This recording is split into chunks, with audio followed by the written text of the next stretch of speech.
Hey everyone, Alex Telander here, and welcome to the Ostium Sagas. Now, if you're enjoying this series and want more right away, I just wanted to mention that you can get them on our Ostium Network Patreon at patreon.com/ostiumpodcast. By becoming a supporter at any level, you'll instantly get access to the next 15 episodes in the series. So that's on our Patreon at patreon.com/ostiumpodcast. Now, I'd just like to thank our 5 most recent patrons for supporting the Ostium Network. Thank you to Death to Komatsu, Daryl Williamson, Descripticon, Virginia Green, and Talon for all your support. We really appreciate it. And now let's get started with the next chapter of the Ostium Sagas.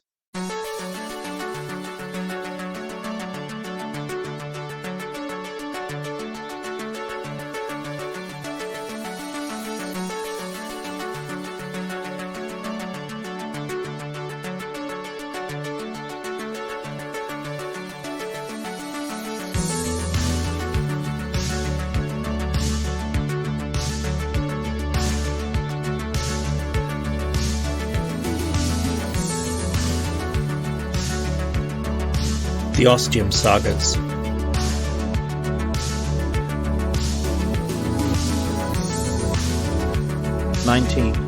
Saga 2, 1666, Part 2.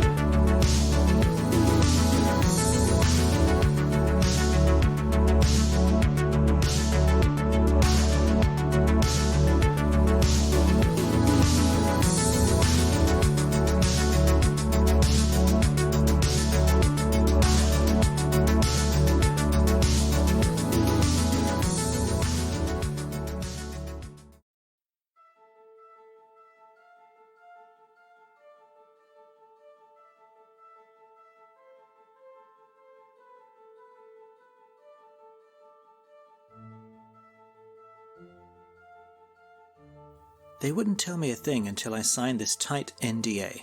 You know, non-disclosure agreement, so I don't divulge any secrets or really anything they're about to tell me, and if I do, they'll sue the pants off of me. As I was reading through it, more as a pretense than actually checking the legal language for any mistakes or loopholes, I was really wondering what could this job be that would need me to sign this NDA before we could even start the interview. Some people might be put off by this and want to bail. Me? I got a thrill of excitement. Whatever was going on here, I wanted to know more.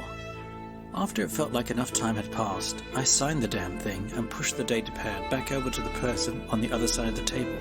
Then I took a sip of my plain black coffee, which had been steaming and ready for me when I arrived. Not exactly a hard guess to make about what I like to drink in the coffee department, but still kind of impressive, nevertheless.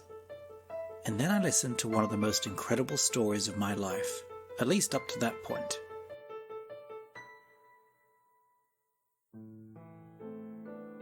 I was told I would be working for the Ostium Network if I chose to take the position, which they thought was likely. I asked the interviewer why they thought that was. Their name was Zhang. They said because everyone they'd interviewed and offered a position to so far had taken the job, because it was a very unique opportunity, the once-in-a-lifetime type. They had also done a full background check on me and felt I would be ideally suited to the position. Okay, I said, pretty damn surprised at being told all these details that aren't usually revealed in an interview, but doing my best to hide it. Even though I was getting more and more excited by the second, I didn't want to appear too obvious, even if they might already know this much about me. So what exactly is the job? I asked. Zhang looked around, I'm guessing making sure no one was watching or overhearing us. They'd chosen a partly secluded booth in the cafe, so I thought we were okay, but having them do this definitely made my heart start beating a few beats faster. What was going on here? They took a breath and started talking.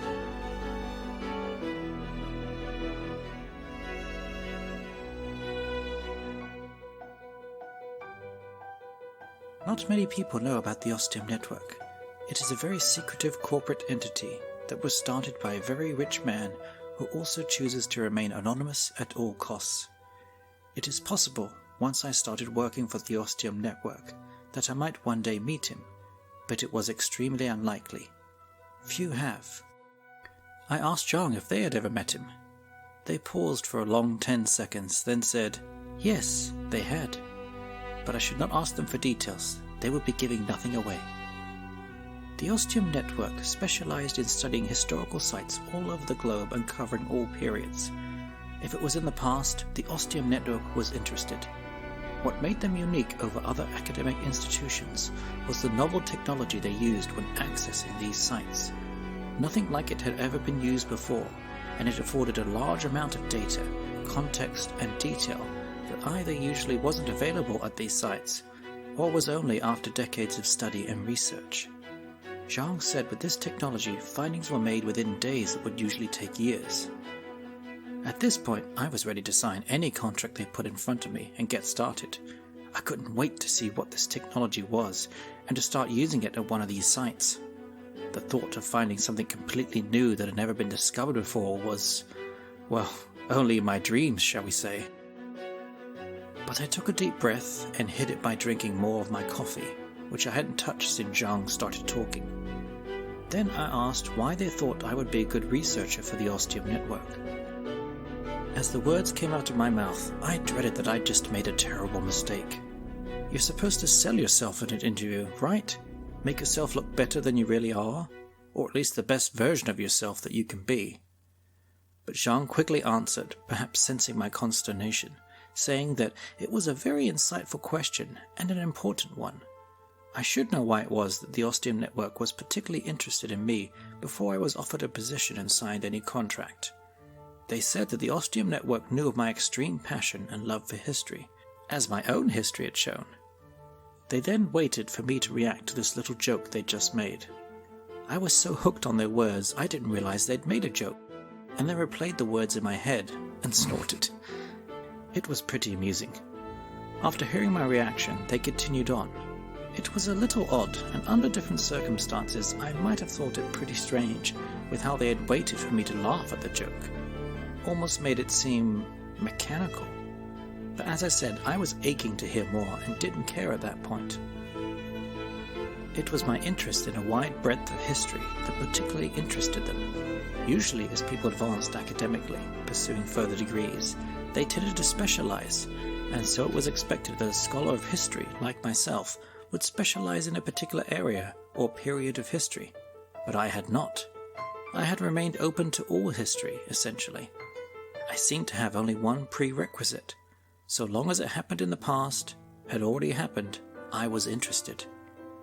Zhang said they only had one more question for me, even though my answer would not in any way affect my chance for the position. As they had made relatively clear already, they thought the job was mine if I chose to accept it.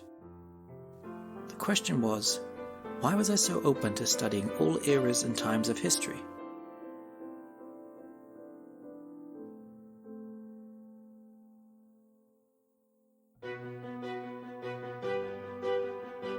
Oh, that's easy, I said. It's because I'm truly fascinated by all history.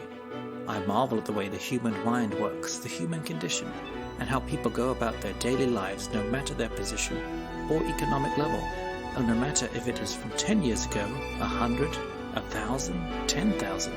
It is all fascinating to me, to see and understand how humanity survives and thrives. That is my goal in life.